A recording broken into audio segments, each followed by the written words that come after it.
آپ نے تو اس دور میں توحید کا عقیدہ بگاڑ دیا۔ توحید یہ نہیں کہتی کہ اللہ کے رسول کو بھی نہ پکارو، تو کس کو پکارو گے پھر تم؟ توحید یہ نہیں کہتی کہ جس کو محمد رسول اللہ نے پوری امت کا مولا بنایا تم اس کا نام یا علی کہہ کر بھی نہ پکارو، یہ تھوڑی کہتی ہے توحید۔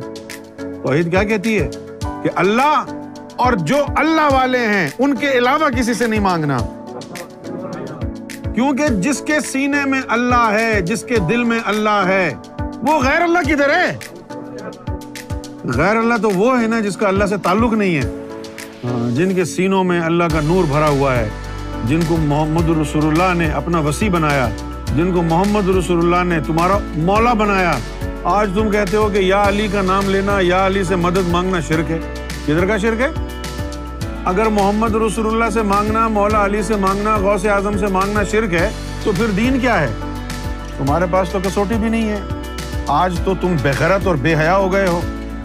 تمہارے مسلمانوں میں ایسے ایسے دشمنان جو ہے لیڈر بن کے اٹھتے ہیں جن کا نام ذاکر نائک ہے، اور جو کہتا ہے کہ ہمارے لیے تو محمد رسول اللہ سے مانگنا بھی شرک ہے، پھر بھی وہ پھر رہے ہیں اور تم ان کی عزت کرتے ہو، ایسے کنجروں کی عزت کرتے ہو، گستاخان رسول کی عزت کرتے ہو۔ جو لوگ مسجد نبوی سے نبی پاک صلی اللہ علیہ وسلم کا جسد خاکی چرا کر کے کہیں اور شفٹ کرنا چاہتے ہیں، جو لوگ کہتے ہیں کہ مسجد نبوی شرک کا اڈا بنا ہوا ہے، تم لوگ ان کو مومن سمجھتے ہو۔ تمہارا کیا حال ہے؟ کیا کسوٹی ہے تمہارے پاس؟ کہاں گیا تمہارا ایمان؟ تو آج کیا ہے تمہارے پاس؟ نہ تمہارا توحید کا عقیدہ درست ہے، نہ تمہارا محمد رسول اللہ کی ذات پر عقیدہ درست ہے۔ 70% سے زیادہ مسلمانوں کی تعداد کہتی ہے کہ محمد رسول اللہ معاذ اللہ ہمارے بڑے بھائی کی طرح ہیں، بشر ہیں ہماری طرح۔ اور اس دور کے کفار کیا کہتے تھے؟ اللہ کو کہو کہ اے اللہ تو نے ایسا پیغمبر بنا کے بھیجا ہے جو ہماری طرح چلتا پھرتا کھاتا ہے۔ اللہ نے فرمایا کہ اگر میں کوئی فرشتہ بنا کر بھیج دیتا تو پھر تم یہ کہتے کہ یہ تو فرشتہ ہے، اس سے تو گناہ ہی نہیں ہوتے، ہم تو انسان ہیں۔ تمہیں تو کسی پل بھی چین نہیں ہے۔ اچھا، اسی کے ساتھ جو ہے اولیاء اکرام کے بارے میں عقیدہ وہ تم نے بگاڑ دیا۔ چھوٹے چھوٹے فرق سے بہت بہت بڑے بگاڑ پیدا ہو گئے، خاص طور پر ولیوں کے ماننے والوں میں۔ مثلاً کیا؟ جب ولیوں کے ماننے والوں کی بات ہوتی ہے، ان کے عقیدے کی بات ہوتی ہے، تو آج کل کا پڑھا لکھا طبقہ کہتا ہے کہ بھئی یہ تو داتا اور خواجہ سے مانگ رہے ہیں اولاد، دینے والا تو اللہ ہے، اللہ سے مانگو۔ ٹھیک ہے نا؟ اب اس بات کے اوپر آپ کیا کہیں گے؟ کچھ بھی نہیں کہہ سکتے، بالکل درست بات ہے۔ لیکن خواجہ اور داتا اللہ نہیں ہے، نہ یہ کسی کو کچھ دے سکتے ہیں، لیکن اللہ ان کی بات رکھتا ہے، اللہ کے یار ہیں، اللہ ان کی سفارش پہ دیتا ہے، اللہ تعالیٰ ان کا بھرم رکھتا ہے۔ یہ داتا، یہ خواجہ، یہ غوث، یہ علی، یہ حسین، یہ سب رب کے پیارے ہیں، ان کی صورت کو دیکھ کے وہ دے دیتا ہے لوگوں کو۔ یہ سمجھانے والا کوئی آیا نہیں آپ میں، آپ نے بس یہی کہا جی ہاں جی ہم کو تو داتا ہی دے گا۔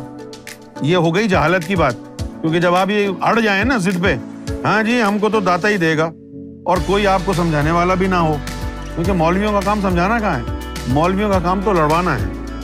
اچھا، انہوں نے کہا داتا اور خواجہ نہیں دے سکتے، تم یہ والا بم مارو ان پر، تم کہو تم گستاخ رسول ہو، تو سمجھانے والا کون ہے؟ اگر ان کو یہ سمجھا دیا جاتا کہ دیکھو بھائی ہولڈ آن، دینے والا اللہ ہے، نہ داتا دے گا کسی کو، نہ خواجہ دے گا کسی کو، نہ غوث کسی کو دے گا، لیکن اللہ کا قانون ایسا ہے کہ جو اللہ والے ہو جاتے ہیں، قرآن ان کے بارے میں کہتا ہے کہ میں تجھ سے راضی، تم مجھ سے راضی۔ رادیا اور مردیا کا وعدہ ہو جاتا ہے ان بندوں سے اللہ کا۔ اگر کسی معاملے میں اللہ کے یہ پیارے دوست اللہ کو یہ کہہ دیں کہ اے اللہ شکیل کے مقدر میں ایمان نہیں ہے، بیٹی نہیں ہے، بیٹا نہیں ہے، تو دے دے اسے، تو وہ وعدے کا پابند ہے اپنے بندوں سے، وہ ان کی بات نہیں ٹالے گا۔ شکیل کے مقدر میں ایمان نہ بھی ہوا تو اللہ اپنے دوست کا بھرم رکھتے ہوئے اس کو ایمان والا بنا دے گا۔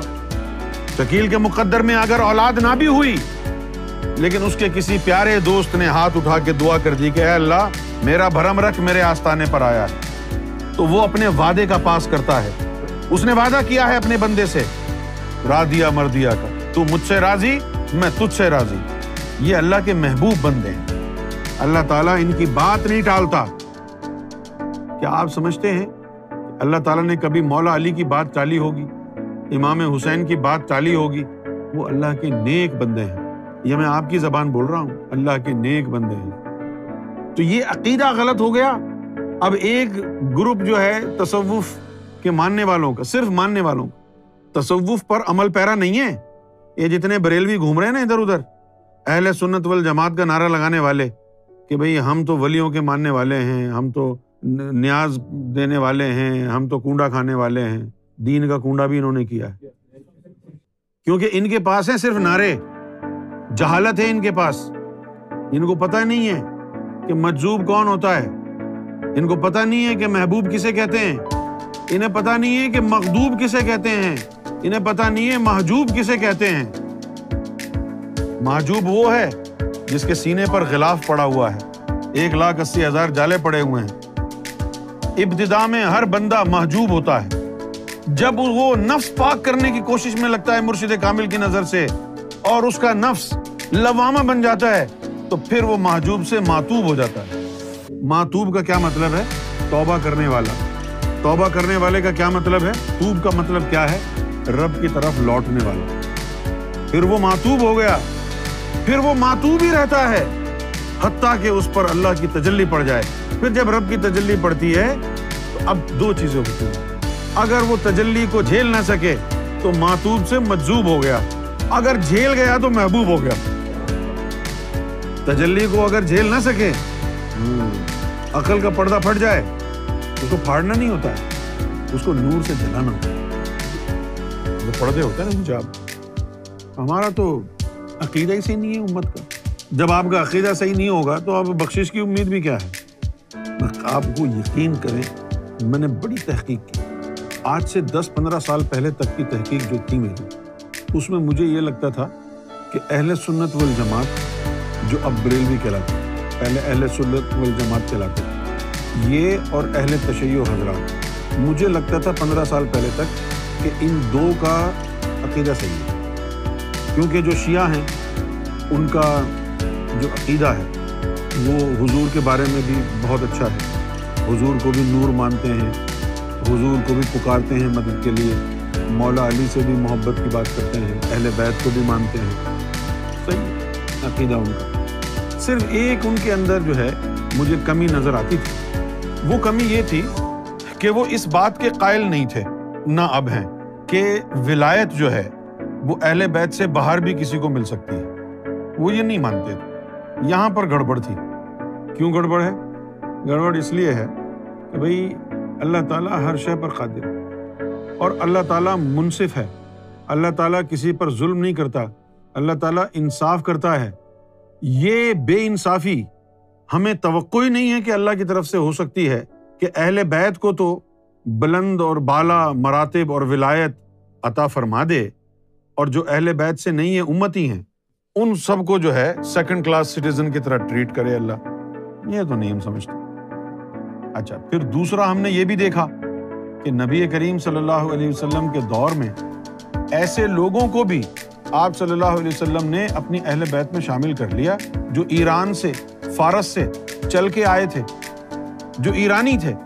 حضور کے خاندان کیا، وہ عرب بھی نہیں تھے، عجم تھے، عجمی تھے وہ، لیکن کوئی تو ایسا علم ہوگا جو سلمان فارسی کو نبی پاک صلی اللہ علیہ وسلم نے اہل بیت میں شامل کر۔